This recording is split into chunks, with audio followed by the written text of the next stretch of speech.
Jadi tidak hanya subordinate conjunction. Ternyata ini juga bisa dipakai untuk menghubungkan klausa dependent, independent, dan independent. Ada contohnya di situ. Cinderella thought the prince had forgotten her, but he had not. Sudah, itu kan ya.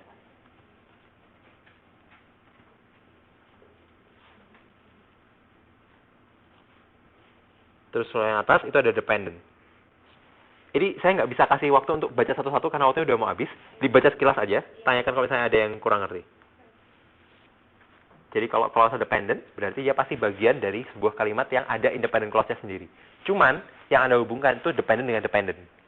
Gitu ya. Kalau independent yang bawah ya udah independent sama independent gitu kan. Kalau yang atas itu pasti ada independent, lalu ada dependent dan dependent. Oke. Itu. Terus. Perhatikan. Ya. Ngerti nggak maksudnya? Kenapa bisa ada dependent dan dependent? Kenapa ada bisa independent dan independent? Bedanya apa? Kalau ada yang naik ya. Ngerti nggak? Bu Elis bisa nangkap maksudnya? Independen kan dengan dependent. Ya. Jadi ini koordinat ini tidak akan dipakai untuk menghubungkan independent dan dependent. Dia menghubunginya yang setara soalnya. Jadi kalau yang dimaksud ini dependent dan independent ini maksudnya dependent dan dependent, independent dan independent. Sama independent. Kapan ada dependent dan dependent? Ya di complex sentence. Cuman yang dihubungkan dengan dan-nya itu berarti ada satu independent, lalu ada dua dependent, begitu. Ngerti ya? Contoh itu aja contoh. I don't know when he left town or why he wanted to do so. Jadi when he left town dan why he wanted to do so itu adalah dependent. Independentnya mana? I don't know. Ngerti? Ingat tuh ya, ini kesempatan mumpung saya masih di sini. Kalau nggak ngerti bilang. Maksudnya bukan saya nggak di sini lagi sih, kita ketemu lagi nanti. Tapi maksudnya kan kalau online kan agak susah gitu nanya. Sudah ya? Ingat ini saya tulis tadi, saya sudah jelasin juga ya, jangan lupa. Kalau misalnya dependent itu meskipun cuma kalau klausa meskipun cuma 2 tetap harus kasih koma. Ya. Oke. Kalau kata lebih dari 2 baru dikasih koma. Oke, kalau yang kedua itu menurut functional unitsnya. Jadi klasifikasi berdasarkan fungsinya.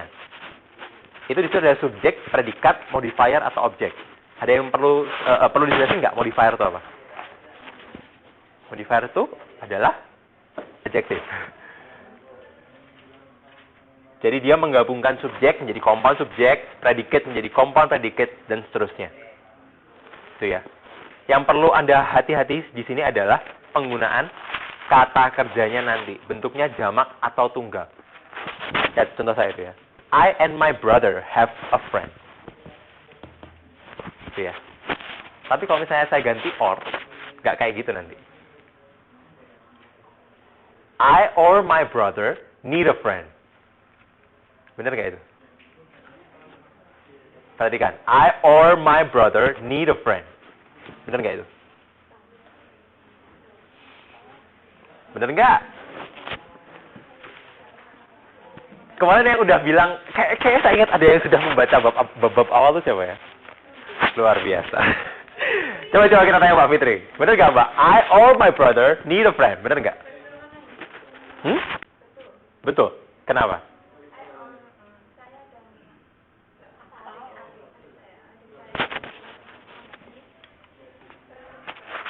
Masalahnya adalah, kalau misalkan kayak gini ya. Ini kan I, ini my brother. I itu pakainya apa? Have kan? My brother pakainya apa? Have. Jadi kalau or, Anda harus lihat siapa yang lebih dekat dengan kata kerja. Kecuali kalau misalkan ini saya ganti my sister or my brother, lo kan kelihatan semuanya pakai has ya. Ya udah pakai has aja. Ingat kalau misalkan I or my brother itu pakainya has. Jadi or itu sebenarnya menyatakan bahwa subjeknya masih tunggal, tidak dalam bentuk jamak. Tuh ya, lihat yang di belakang saya itu. Kalau misalkan pakai n, butuhnya bentuk jamak. Karena itu menjadi satu kesatuan. We, they. Tapi kalau misalkan dia pakai or, jadinya adalah subjek tunggal. Makanya pakai has, is, kayak gitu. Tapi kalau misalkan ternyata dia pakai or dan tidak sama, maksudnya kayak ini kan nggak sama ya. maka Anda perhatikan yang paling dekat dengan kata kerja. Gitu ya. Jadi hati-hatilah dengan or. Kalau kayak gitu, I or my friend needs a friend. Kayak gitu. Ya. Nah, ini yang saya tulis ini. Kalau unitnya berbeda jumlah, kata kerja disesuaikan dengan unit yang terdekat dengan kata kerja. Ya. Makanya contohnya di situ coba lihat. Ya, itu. Di situ ada halaman 2.9.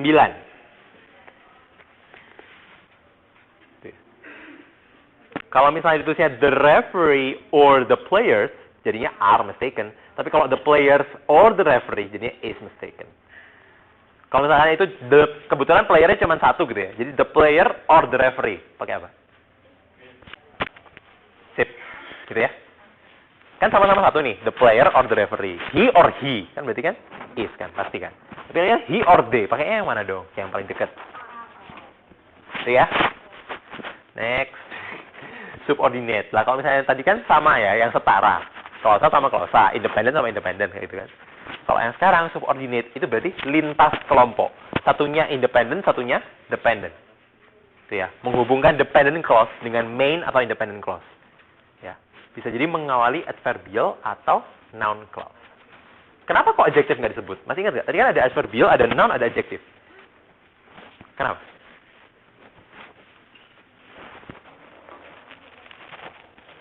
Ya, bener kan ya? Tadi tipe-tipe dependent clause, subordinate-nya ada 3 ya. Noun, adjective, sama adverbial. Kenapa kok ini cuma saya tulis adverbial atau noun clause? Apa salah adjective? Apa salah adjective? Nggak salah apa-apa sih. Masalahnya, kalau adjective clause itu Anda nggak mungkin pakai subordinate, conjunction. Pakainya apa? Relative pronoun. Masih ingat nggak? Pasti pakai relative pronoun. Makanya adjective clause juga bisa disebut relative clause. Gitu ya. Gak apa-apa. Emang masih belajar kan? Jadi ya gak apa-apa. Jadi maksudnya, tipenya ada apa? Oh, ada noun clause, ada relative clause, ada adverbial. Loh Pak, adjective clause-nya mana? Ya relative clause itu. Relative clause itu sama dengan adjective clause. Kenapa? Karena kalau adjective tuh pakai relative pronoun. Masih ingat ya tadi relative pronoun tuh apa? Apa relative pronoun?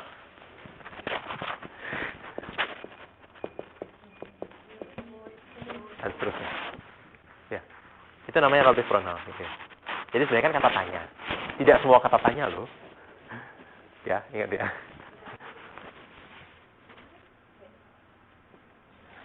Ya. While. Why atau while?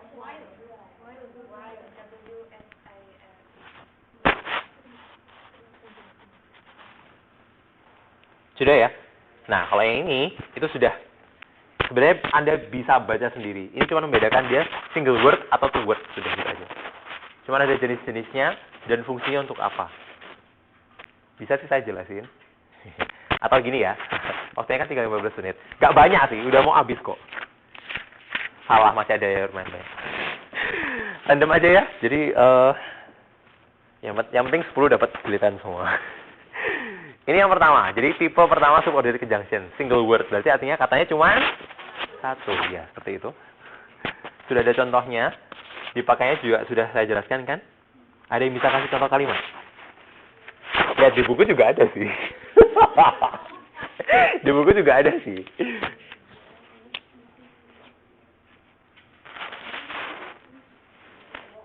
Ketemu ya di halaman berapa? 218 sampai 219. Ya, jadi bedanya itu sama itu adalah, itu ada example-nya. Menyatakan apa juga sudah dituliskan kan di situ. Nah, perhatikan bahwa, sudah, saya dibaca dulu.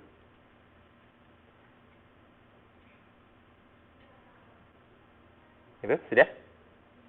Sudah. Sudah ya. Udah pernah ketemu semua kan? Ada yang belum pernah ketemu? Itu kata-katanya maksudnya. Di daftar single word conjunction itu. Sudah kan ya? Sudah kenalan kan ya? Nah, whereas sudah whereas. Ini cukup jarang ini. Whereas.